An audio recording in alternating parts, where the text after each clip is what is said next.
if elections we hold today, remember, I don't do linguistic inexactitudes.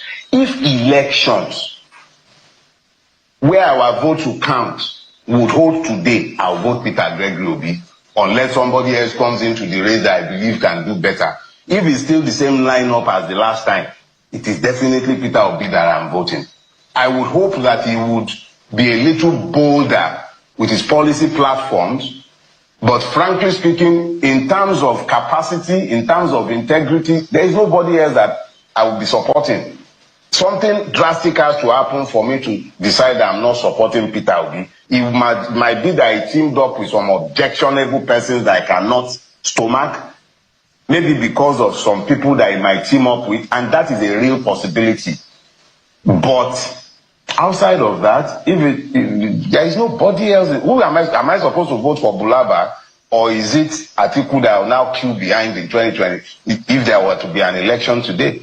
But I actually think that our discussions of election today is actually a disservice to ourselves, because we really cannot speak in terms of an election in our current circumstances. So that was our father, our profound leader, Dele Farotimi, coming out to say that if election is to hold today, he will still support P2B. Why? It's because P2B is still and will remain the best candidate of to save Nigeria from with the issue we have right now. But I have a question to the critics of P2B. What is your reason for not supporting P2B? Let me hear it in the comment section. Let me get your reasons in why you don't want to support P2B in the comment section. Tell me the reason why you don't like this man called P2B in the comment section. This question is for the critics. Then, but for the obedient, let me get your own comments why you love this man so much. So all guys, we enjoyed the video of Dele Farotimi to the end on Channels Television. Like I said, this man is a man of wisdom. He always comes out with wisdom, and you will learn from him. Just take a listen. Don't forget to air your views in the comment section, the obedient and also the critics of P2B. Let me see you guys in the comment section. Enjoy the video, guys. I'll be with you guys in a minute. Let me ask you, I described you as a political activist earlier, and I know that you sided with Mr. Peter Obi, although you've told me on some other interviews that you are really not a Labour Party member or a card-carrying member of the Labour Party. But it seems that all is not well with that party that you helped or that you campaigned for or that you sided with in 2023. How does this make you feel, though? You see, Sheil, I am actually by far more difficult to pin down the way you are trying to. I supported Peter Gregory Obi, but I never supported the Labour Party. And I was very, very specific in constantly reiterating the fact that I am not a member of the Labour Party. I support, or let me use the word, supported Peter Gregory Obi in 2023. The objective realities and the quality of the candidates on the ground conditioned my position. I am a member of Afenifere. Afenifere is a political movement. It supported Peter Obi in conjunction with the Southern and Middle Belt Leaders Forum. So I had multiple political bases for the actions I took in 2023. I am not a member of the Labour Party, and I couldn't care less what happens to the Labour Party. But is that not, I mean, that doesn't sound right, though. Except if you're saying, just a moment. No. Just a moment. Let me land on my question, Mr. Farotimi. The question I was going to ask you is that if you care less about the vehicle in which the man you supported drove to the election, how does it sound? I mean, if that is the same vehicle that Mr. Peter Obi hopes to use in 2027, except if you have said you have given up on Peter Gregory Obi for president, which you have said it was a better candidate at the time. Have you changed your mind about the personality or the candidacy of a Peter Gregory Obi? You see, Sheil, in Nigeria, when you are discussing any sort of political question, more or less, you have to deal with nuances. Number one, you don't have political parties in Nigeria. You have election platforms. Mr. Peter Obi, I believe, joined the Labour Party only a few months before the election. The Labour Party, since that time, has been busy dancing as Zonto, just like the PDP is also in turmoil. The APC has been the net receiver of the political amajiris and allergies that have been going up and down the place. And in reality, I doubt if anyone outside of the persons who are in the APC and my friends in the AAC, I doubt if anyone can really say this is the political party to which they belong as at today.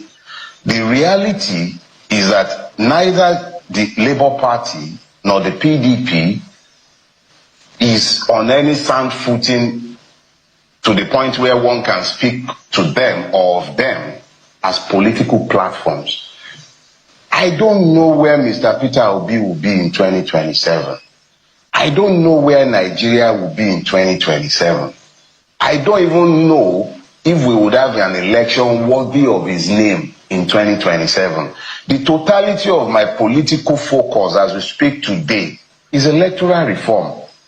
When we have electoral reform and our votes count, and it's not an INEC that is switching off systems, a court that is declaring a 37th state, and I'm having all kinds of funny things coming out of the judiciary. When we have a meaningful electoral system, not one that is full of delusions like what we were sold by Mahmoud, then I will be interested in 20. See, all this discussion about 2027, they are distractions and a waste of everybody's time.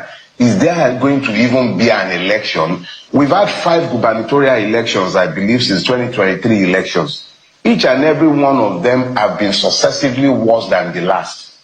Is it in that kind of condition that I will now be sitting down expecting and planning an election in 2027? Would we even have Nigeria in 2027? The people on the Benue, in the Benue Trop, would they be voting in 2027? The people on the plateau, would they vote in 2027? The people who are dying daily of hunger and avoidable diseases, are they going to vote in 2027? 2027 is a bridge too far for the average Nigerian to even be thinking of climbing. I have no interest whatsoever, and nobody can claim they've heard me talk about 2027. I'm not interested in 2027. I'm interested in surviving now. I'm interested in seeing an electoral process that makes 2027 or any other election make sense. That interests me. But I'm to be speaking to an election in 2027 in the face of our sickling objective realities, it does not interest me. I'm not excited by it. I'm actually irritated that politicians are busy gallivanting all over the place talking about election in 2027. I think it's brainless, so, if you ask me. The survival of our country should be paramount.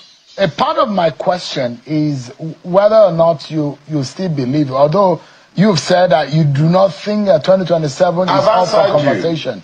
No, I mean, the part I'm talking about, Mr. Farotimi, is the part that concerns Mr. Peter Obi. Whether you still think, because at the time, if you think it was the best thing to happen to that election. Today, don't worry. If elections we hold today, remember, I don't do linguistic inexactitudes. If elections where our votes will count would hold today, I'll vote Peter Gregory Obi, unless somebody else comes into the race that I believe can do better. If it's still the same lineup as the last time, it is definitely Peter Obi that I'm voting. I would hope that he would be a little bolder with his policy platforms, but frankly speaking, in terms of capacity, in terms of integrity, there is nobody else that I will be supporting. Something drastic has to happen for me to decide that I'm not supporting Peter Obi. It might be that he teamed up with some objectionable persons that I cannot stomach, maybe because of some people that he might team up with, and that is a real possibility. But outside of that, if there is nobody else, who am I supposed to vote for Bulaba, or is it Atiku that will now queue behind in 2020 if there were to be an election today? But I actually think that our discussions of election today is actually a disservice to ourselves. because we really cannot speak in terms of an election in our current circumstances. I'm imagining that an election in the face. That those who are defecting to the APC, and in their numbers, the girl of defection we saw in Delta said a whole state structure moved to the APC, and those in the APC will say this is a signal that the APC is the sweet and the beautiful bride that is attracting a lot of people from the outside. And at some point, the APC had said, it's a performance of the government of the day and things are getting better. And that is why the platform is looking so beautiful for others to join.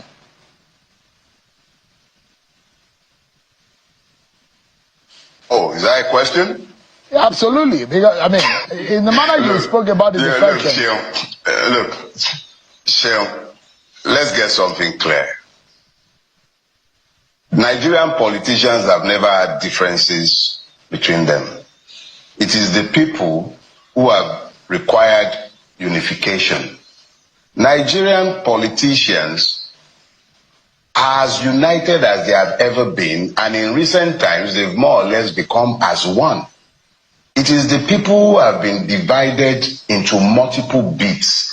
What you are saying today is the realization that you need to align with the behemoth in the land. And that is why you are seeing parties, or let me say, you're seeing entire state structures of the PDP who understand that that corrupt power that has now been captured by the APC is not going to be dropped unless the people become involved and become factors in the electoral process. As long as a Yakubu Mahmoud or whoever is selected to replace him has the capacity to be telling Nigerians to go to court when it declares the election result in the middle of the night, the PDP and all the other power-hungry people would jump into the APC boat because they want second terms and they don't want prosecution or persecution. You and I were in this country, I might even have been on your show, when Oshie Omole declared to the hearing of all Nigerians, join the APC and your sins will be forgiven. The average Nigerian politician is a crook. He needs his sins forgiven. So he will jump into the place where he has been assured that his sins will be forgiven.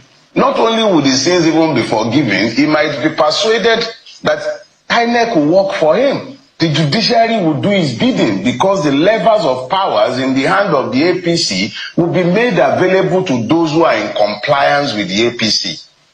So that people are moving into the APC is not a surprise to me. It is normal. Question is, what has the APC done for us? Is it the economy that has become better? Is it security that has gotten better? Is it fuel that is more available and cheaper? What is it? Is it infrastructure? Is it corruption that has subsided? Nigeria has been taken to the land of no return by the APC, almost completely destroyed to its root. But politicians are aligning because for them it's about capturing the public purse. It's about acquiring a license for impunity. It's about ensuring that nothing will happen to them regardless of whatever crimes they might commit. So if they are moving... Quickly, we need to wrap up now. And my final question to you would be, you've described what seems to be a very bleak future or a bleak situation of a country. A nation that's supposed to have to be a great example for the rest of the world. But those who believe in this country, who think that this country is great and can be greater actually. But in your own description and your disappointment, perhaps in 60 seconds or less, what do you think, or where do you think we can go from here? And what do you think are the answers to the nagging questions? See, the only thing that can save Nigeria is that it does a course correction. Walk away from the abyss that it is continually toying with. You cannot rule a country with impunity and expect that country to develop or to have peace. Nigeria has been locked into this vicious cycle of impunity for the last 10 years. The PDP was bad, yeah, but the APC, they've been disastrous for Nigerians because it's just been a licensing board for impunity, corruption, the worst kind of brigandage that you can imagine, and Nigeria is dying on its watch. So if we are going to do a course correction, it will be because we went back to a system that allows the law to rule, not the will of men or their whims. That is the only thing that can save us. Outside of that, it's just a matter of time. Nigeria will die if it continues like this. Dele Farotimi, should I call you a man that has lived 21 days in prison, political? No, it's sufficient. No, it's sufficient. You can just call me the senior accused of Nigeria.